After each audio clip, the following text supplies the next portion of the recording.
The holiday of Sukkot is the most joyous of all the holidays.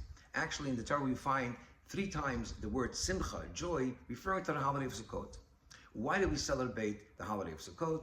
Because the Torah says that when we journeyed in the desert for 40 years, God protected us miraculously with the clouds of glory, protecting us from the heat of the sun and from the freeze of by night, and therefore we commemorate this miracle of the clouds of glory, and God gave us a mitzvah that we celebrate Sukkot for 7 days. I want you to live in the sukkah, in the hut.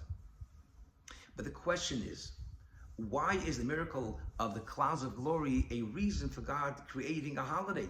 All other holidays, we celebrate the miracle of our survival. We were enslaved, or we were on the brink of being annihilated, and God performed the miracle, and we were saved. Now, that's a reason to create a holiday, like the holidays of Pesach, Chanukah, and Purim.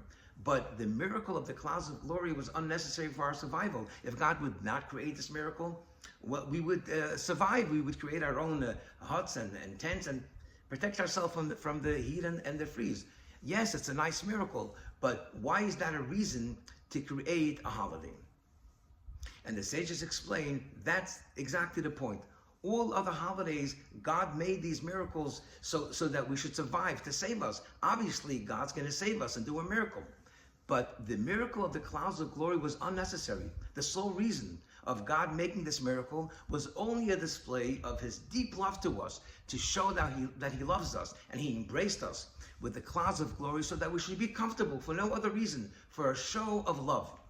And that's why the Kabbalists explain that just like in the desert, when miraculously we were surrounded by God's clouds of glory, and that was a sign of God's embrace, the same is true when we celebrate Sukkot with joy, and we go into the sukkah and we say the bracha. God is now also embracing us with his great light and with his love. Have a happy Sukkot.